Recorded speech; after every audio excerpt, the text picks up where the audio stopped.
the House Leader of the third party. Yeah, thank you, Madam Chair.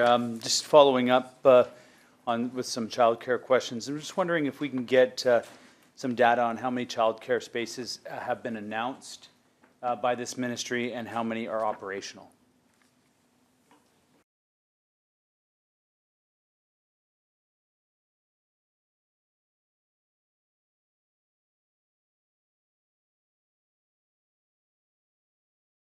Minister.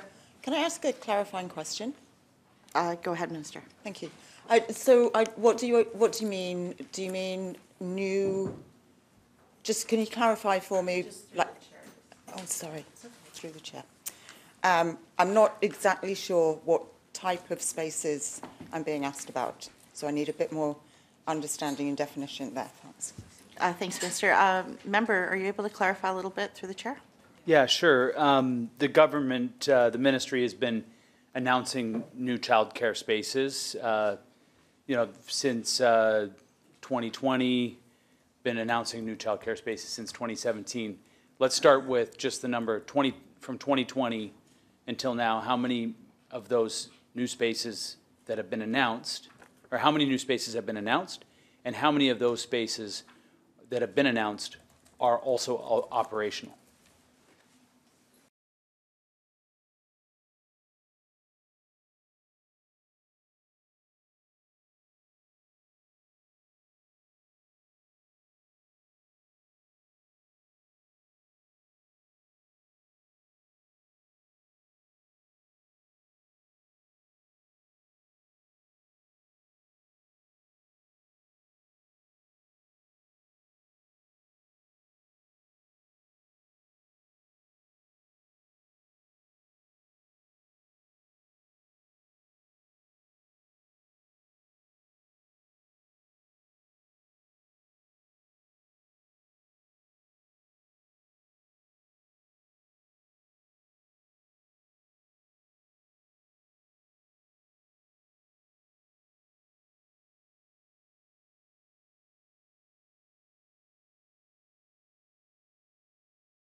Minister.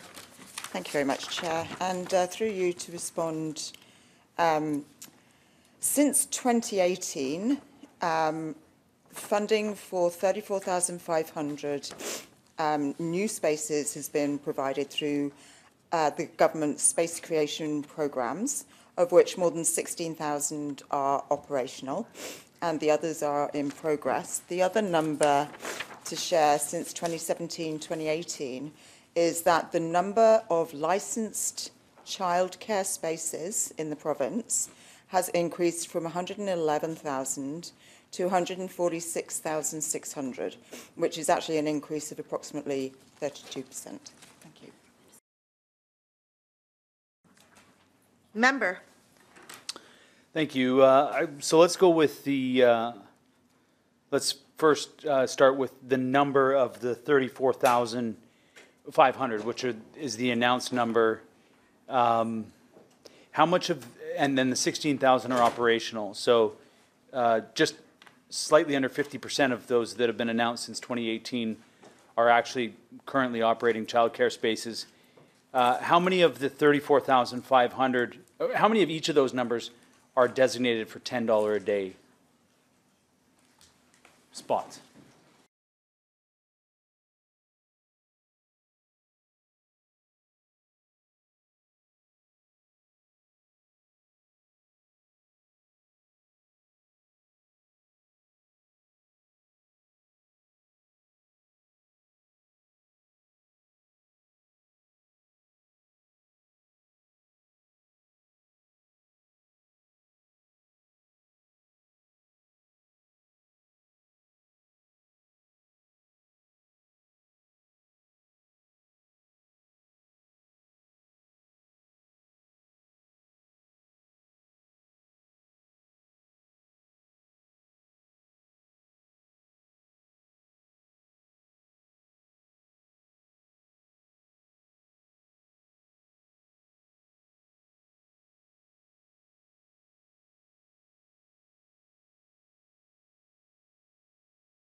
Minister. Thank you, Chair. So to become a $10 a day centre is an application process. So a provider has to already have signed up into the government's fee reduction initiative programme and be operational for 1 year. And then they would be eligible to apply to become a $10 a day centre when we've got the application process operational. We currently have 15,300 childcare spaces that are $10 a day, and next year we will meet our target of 20,000. Member. Wasn't the target to ensure that childcare was $10 a day? Where did the 20,000? Where was the 20,000 spaces? Where was that target set? When was it set? My understanding was that it was the goal of the ministry to make childcare $10 a day.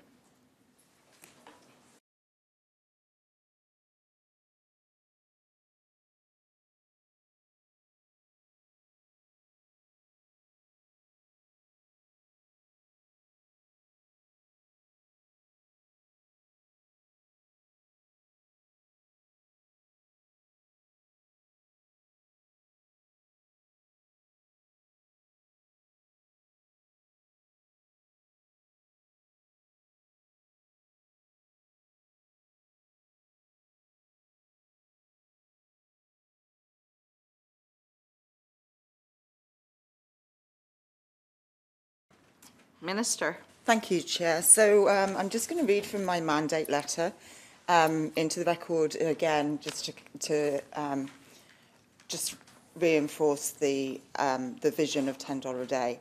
So I'm expected to make progress on, quote, continue to implement Childcare BC, our government's 10-year plan, to provide universal, affordable, accessible, quality and inclusive childcare to every family that wants or needs it, with the goal of no family paying more than $10 a day for licensed childcare when fully implemented in partnership with the federal government. As a next step, expand our childcare fee reductions to all licensed before and after school care spaces, so more parents are seeing savings in their monthly budgets. So the 15,000 spots and 20,000 spot targets are in our agreement with the Canada-wide agreement for early learning and childcare. Member. So we're at about 10% of the spots, in just rough numbers, 10% of the spots in BC are at $10 a day currently. We're 7 years into that 10-year plan. And we were in a confidence and supply agreement when that 10-year plan started. Part of the reason why we talked about the number of spaces that were announced and the number that was opening was that during that first 4 years there were a lot of spaces that were announced, and we talked about 2018 as the target number, and we see a lot of those. Half of those now, less than half of those are operational. The minister's mandate letter suggests that within that 10-year plan, we're going to have it so that any family who needs a $10 or wants a $10 spot. So it just suggests that we're quite a ways away from hitting that target, and this was the government's flagship policy, new policy program. It was part of the affordability, making life more affordable for British Columbians. With respect to early childhood educators, will the early childhood educator wage enhancement be increased this year?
Minister.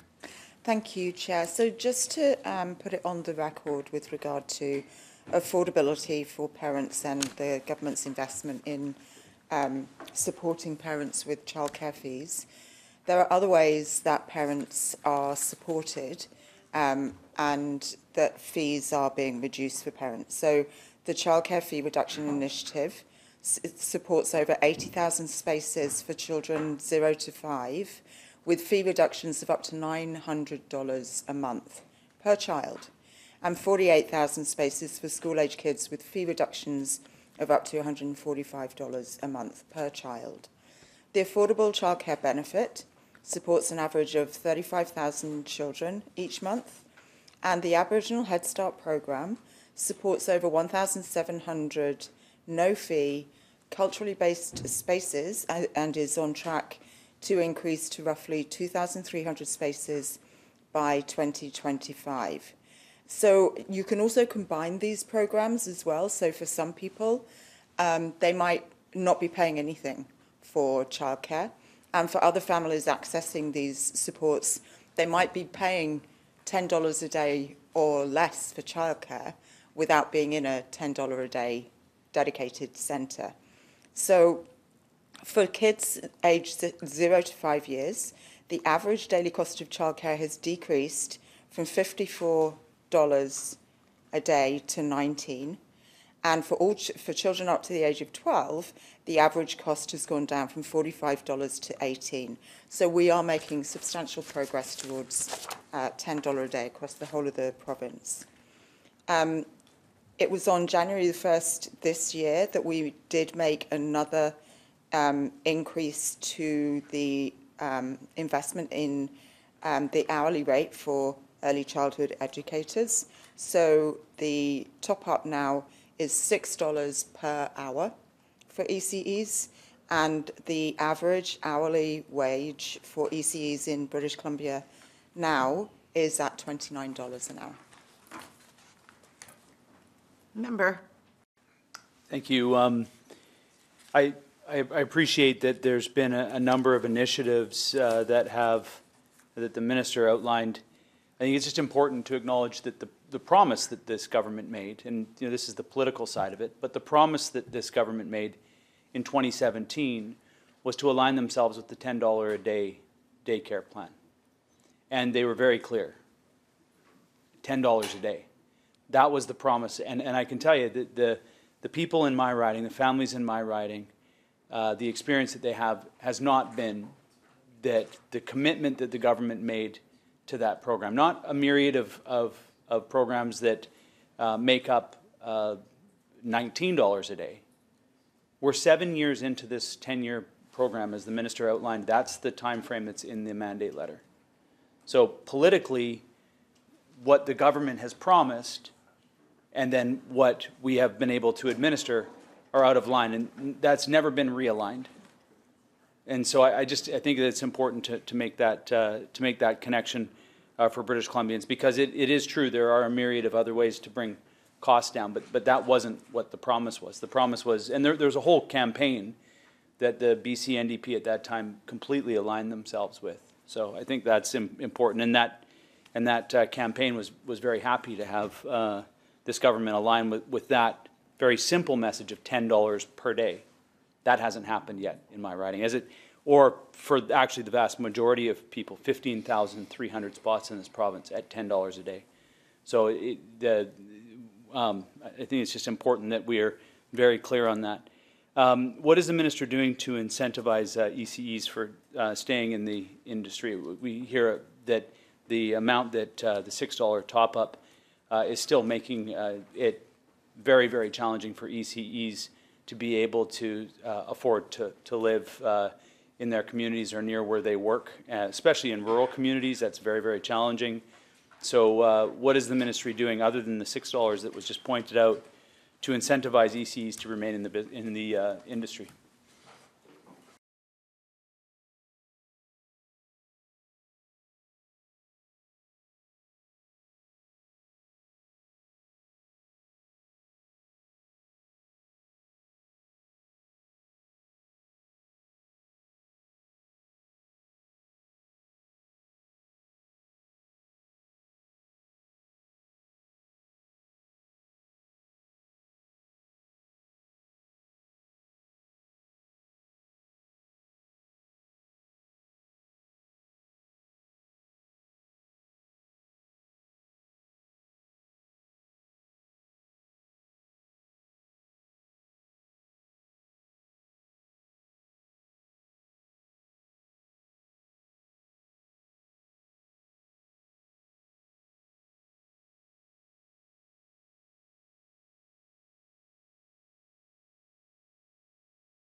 Minister. Thank you, Chair.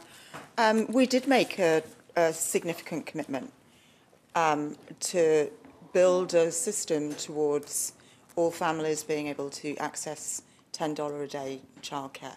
And if we hadn't made such a bold commitment, we wouldn't actually be at this point now where we've made significant progress, where the average cost of childcare has come down by so much in the province of British Columbia. And, you know, I talk to families across my constituency, and this is life-changing. People are making different lifelong decisions because they get money put back in their pocket that they can invest in university for their kids when they're older. They can invest in education. They can invest in training.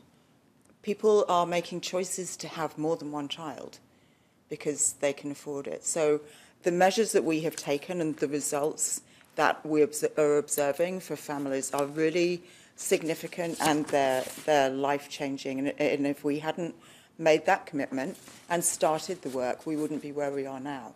And we do still have 3 years ahead in order to continue making progress. And I read the content of my mandate letter. The commitment is still there. In terms of early childhood educators, ECEs, they are really important people in the lives of children and families who are accessing early learning and childcare services. In 2018, we launched the Early Care and Learning Recruitment and Retention Strategy. So that's already providing better access to education and professional development, helping with the cost of education, and the wage enhancement and streaming pathways for international ECEs as well. So for retention, we've made sure that early childhood professionals are fairly compensated for the work. We increased the ECE wage enhancement by $2 an hour as of December 2023, as I said earlier on, resulting in the median wage for ECEs working in provincially funded licensed childcare programs is now $29 an hour. Over 13,500 ECEs are working in more than 3,300 facilities and receiving the wage enhancement each month so far in this year. In January 2024, we also introduced the annual ECE Specialised Certification Grant to recognise ECEs with an infant toddler educator or a special needs educator certificate. ECEs with both post-basic certificates can apply to receive a $3,000 payment, and ECEs with one are able to apply for a $2,000 grant. We have also committed to developing and implementing a wage grid for childcare professionals, and work is already underway on that.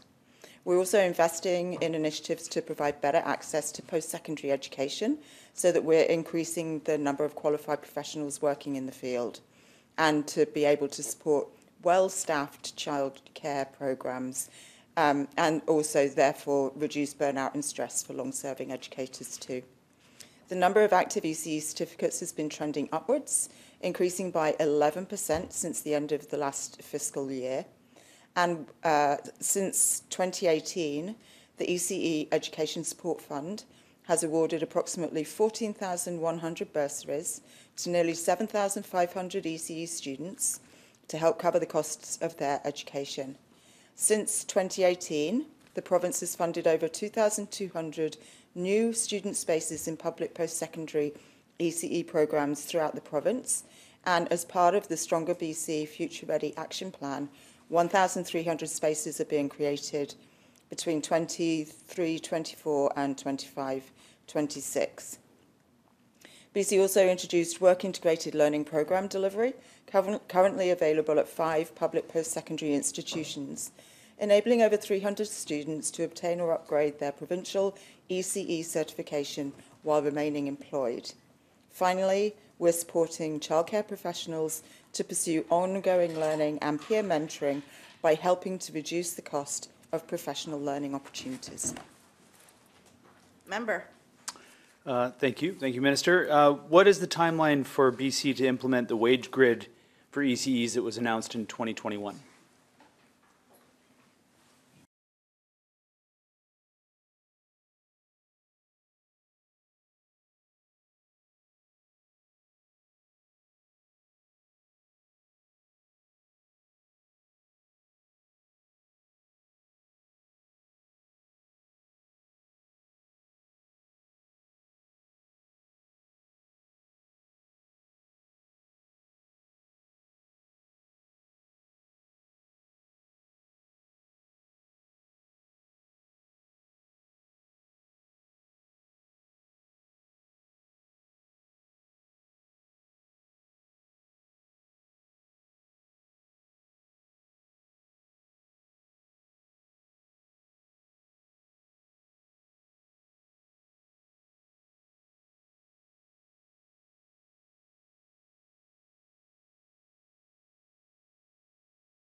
Minister. Thank you, Chair. Well, it has already started. We're already testing the first iteration of a wage grid and a compensation standard for childcare professionals. So that includes benefits, paid time off, and funding for professional development. So we're starting with this through the operating funding model, with about $10 a day BC Childcare BC test sites. It's going to take time to develop a wage grid that works for childcare professionals, given the variety of operators and settings across the whole of the province. And we're going to continue working with the childcare sector and other partners as we learn more, because we want to make sure we get it right. Member? One of the issues with the way that those original announcements came out was that the province was focused almost entirely on just making announcements for new spaces. Didn't matter whether they're public spaces or privately funded spaces or private spaces in private businesses, and so we've got a number of instances where, in my riding and right across the province, many instances where public funding went to support a private business, which is fine. That's where a lot of the childcare spaces were at, especially back then. The government really focused on an announcement of a big number. And in fact, that's how it was articulated to us.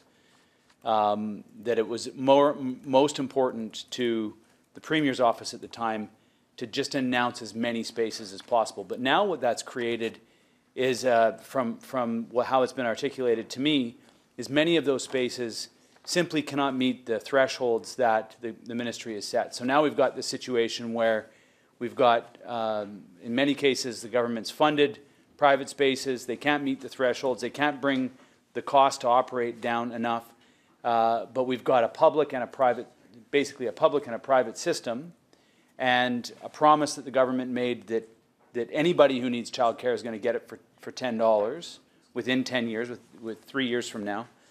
And so what I'm interested in, and as it's been described, is that there's just kind of these layers of different programs that childcare providers have to apply for and different kids get access to different pots of money, and it's made it really, really administratively burdensome and nearly impossible for many of those companies that have been supported with the space funding to be able to maintain that. So just a simple question, and it's probably not a simple answer, but what is the ministry's goal with respect to now the public and the private businesses? How are we going to deal with the private businesses that can't meet those thresholds? And maybe I'll just frame it this way. Is it the ministry's goal to move it to an entirely public system? And if that's the case, how are you going to deal with how are you going to work with those private business owners to get there?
Minister. Thank you very much, Chair. So we do need every childcare space, and so we have been supporting private businesses with operating funding. And 96% of spaces are operating with our fee reduction initiative, so that affordability is being passed on and available to parents across the province. And we've gone through the renewal process recently, and the majority of these providers are working within the fee cap. And so, you know, we're building the system with operating funding, supporting private businesses as well as public spaces as well. In expanding and creating new spaces, government is investing more in public assets. So to be able to apply to the New Spaces Fund to increase the number of spaces, you need to be a non-profit organisation or an Indigenous-led service or a public body. Member. Thank you, and thank you for the responses and recognizing that building a system out of nothing is a challenge. And so I think that it is important that it is framed in that. So I appreciate the opportunity to ask a few questions, and we've got some questions now for education. So thank you.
Okay, we'll call the committee back to order.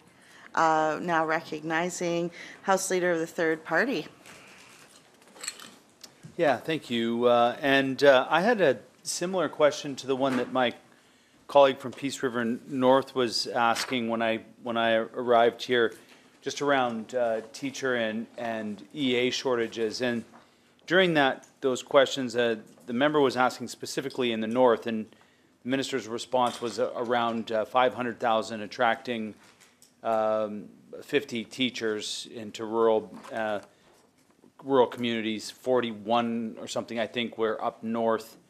7 of those were on Vancouver Island. I'm wondering if the minister could provide some context. 50 teachers at $500,000 in terms of recruitment.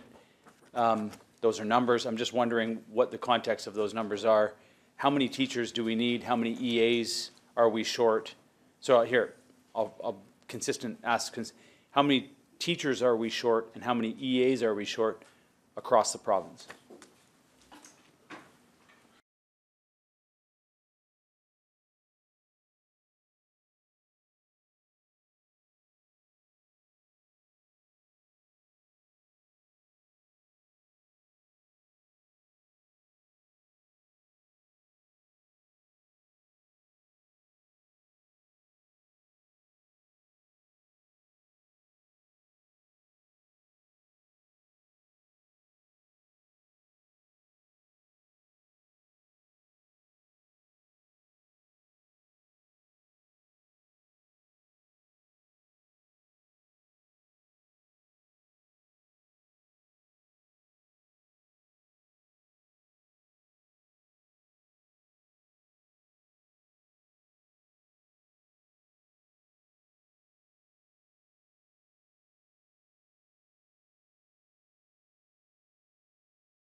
Minister?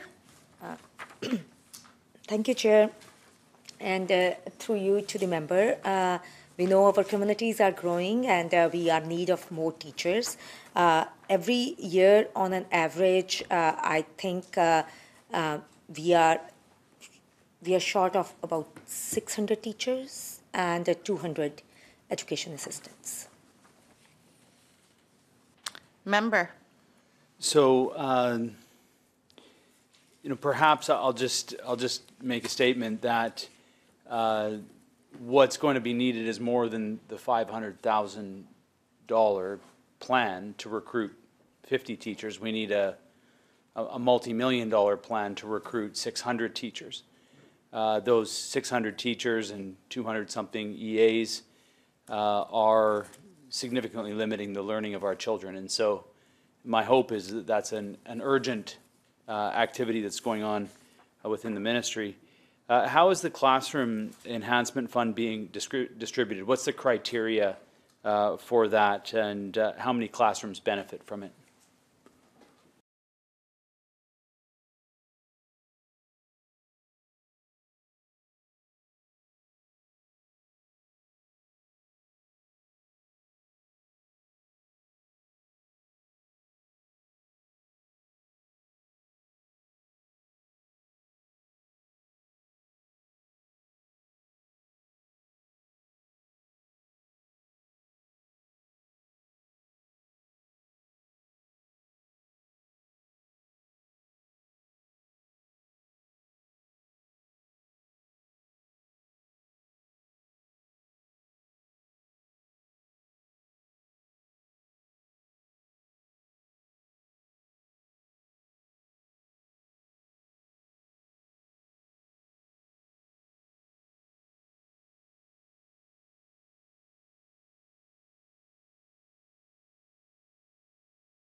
Minister? Thank you, Chair. Through you to the member, I just want to put on record the previous question that member had asked. The $500,000 that the ministry has allocated, that is just for the rural and remote communities. But since the spring of 2023, the ministry has been working with the sector partners to discuss the current state of the K-12 workforce.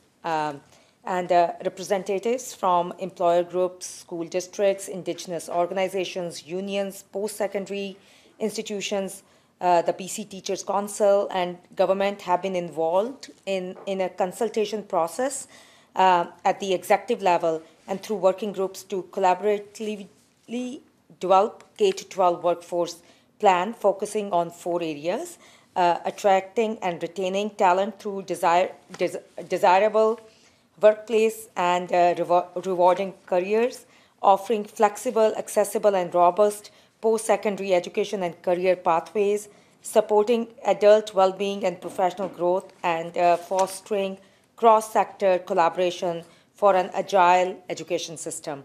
Ultimately, this plan will aim to support a stable, qualified, and engaged K-12 workforce now and into the future.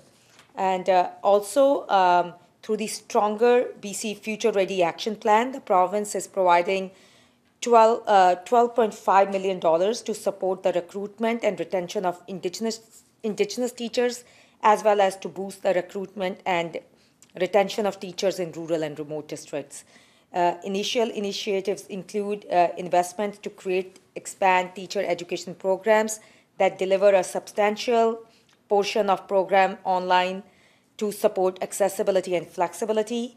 Also includes bursaries for practicum placements in rural schools in northern BC, and also hiring incentives to recruit teachers in some of the most remote schools in BC. The Ministry of Education and Childcare has reduced processing times for teacher certification applications, and BCTC has updated the teacher certification standards to allow for a higher number of internationally educated teachers to work in BC's K-12 sector. To the question that the member asked, the Classroom Enhancement Fund was introduced in 2017-18 school year to fund the implementation of the Memorandum of Agreement with the BC Teachers Federation to restore class size and composition language from before 2002 to BCTF collective agreements. The total CEF allocation provided to school districts to implement the restored language for the 2023-24 school year is over $697.2 million. CEF has 3 components: staffing for classroom and specialist teachers, overhead for the cost of employing these teachers, including support staff dictated by collective agreement language, and remedies where school districts are unable to implement the restored language despite best efforts. We don't have the classroom data available at this time. Member. Thank you. I'm somewhat taken aback that we've only been engaging the full suite of sector stakeholders on the workforce requirements since 2023. My hope is that this is an ongoing process that continues into the future, that this isn't something that ends and then future governments will have to talk starting back up again, because the workforce will need to be keeping an eye on it perpetually. I'm assuming that there's some level of that's happening already.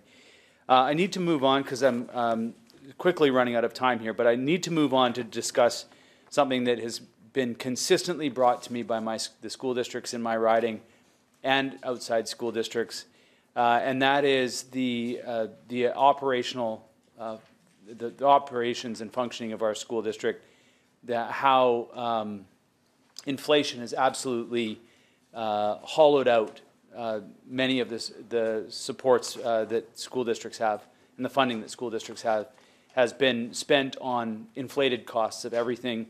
The district, or the ministry, really hasn't stepped up to help school districts cover the cost, and so they're having to cover the cost by decreasing the services to students. And at this time, where we see teen mental health, my colleagues were asking about school psychologists and counselors. The reality is that every time as inflation increased, the services and supports for our students, for our kids in our province, are going down. Why has the ministry decided to not support school districts in making up the gap that they've had to cover from those budgets for inflation like every other sector has been facing?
Minister. Thank you, Chair. Through you to the member, most of the school district's costs are labor-related and not directly affected by inflation.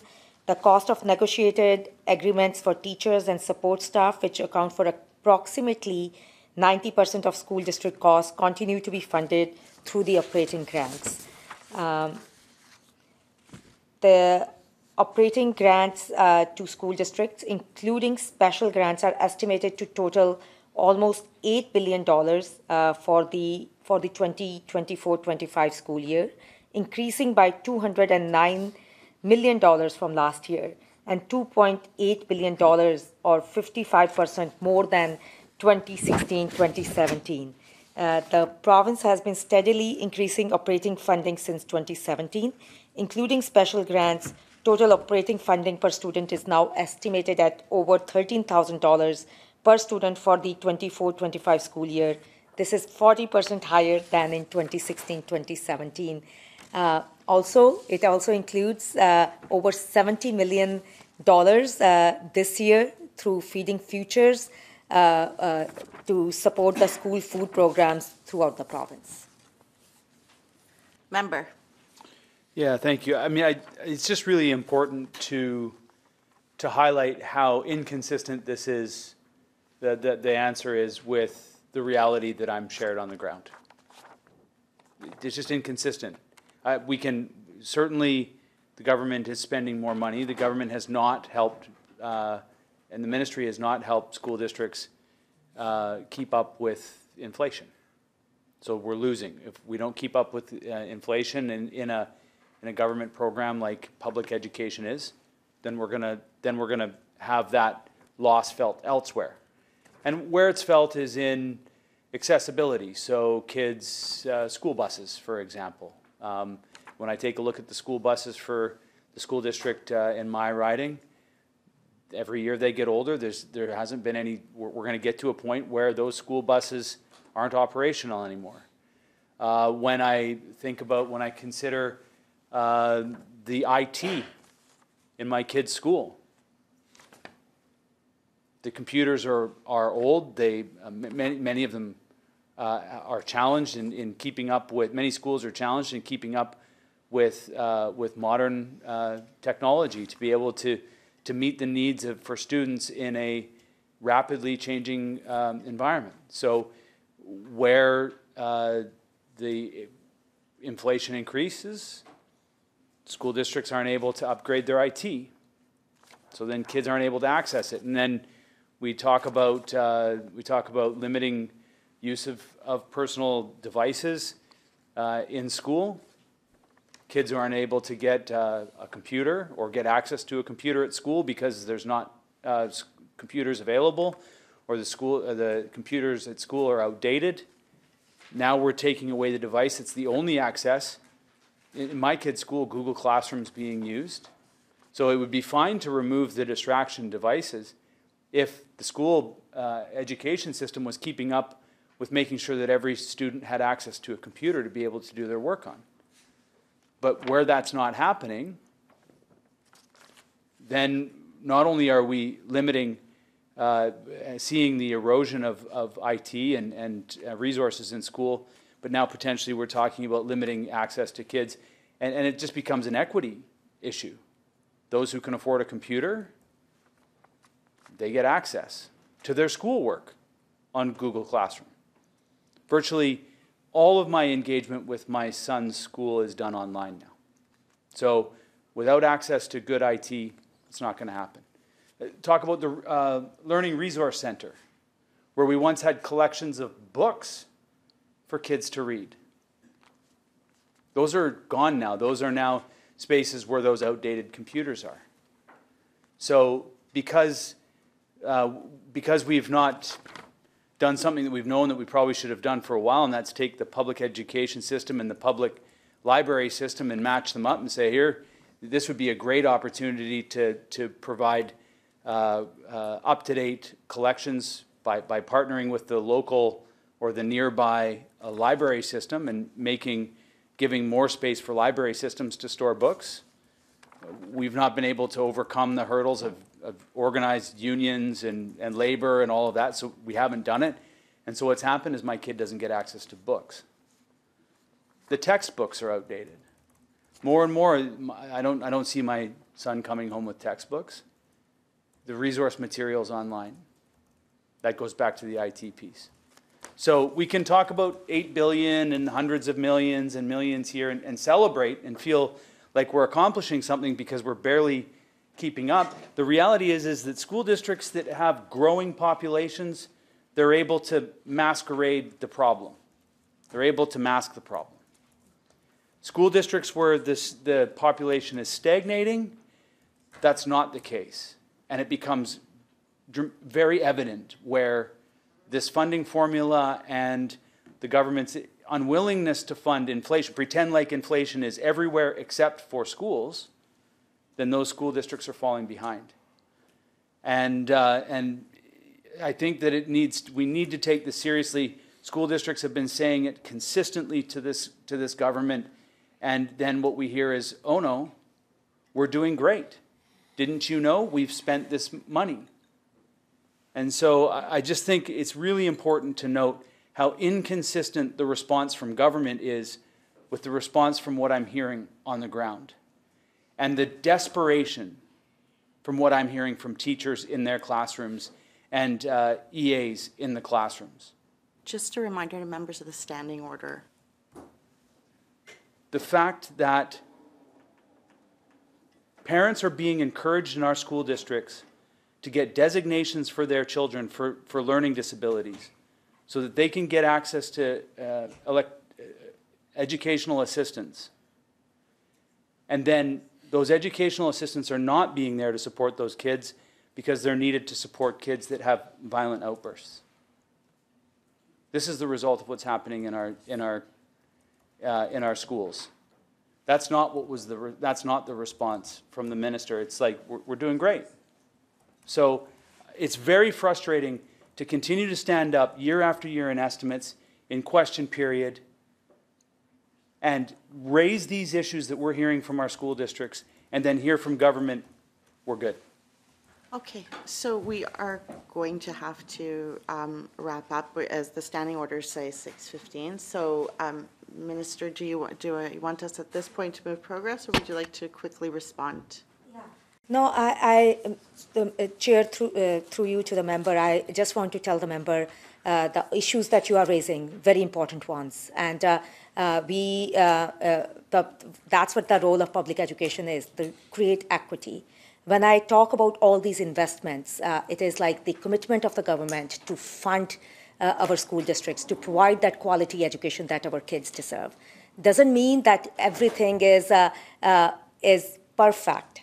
We have much more to do. I am very cognizant of the barriers that some school districts are facing. I've heard their stories myself, and we and the ministry staff are looking at those issues very, very seriously.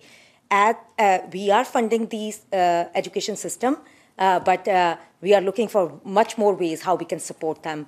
We have done that with, like we heard the school district, that's why we brought the Feeding Futures program. We have brought the Child and Affordability Fund so that no child, especially the vulnerable and marginalized children, are not left behind. Much more to do in this.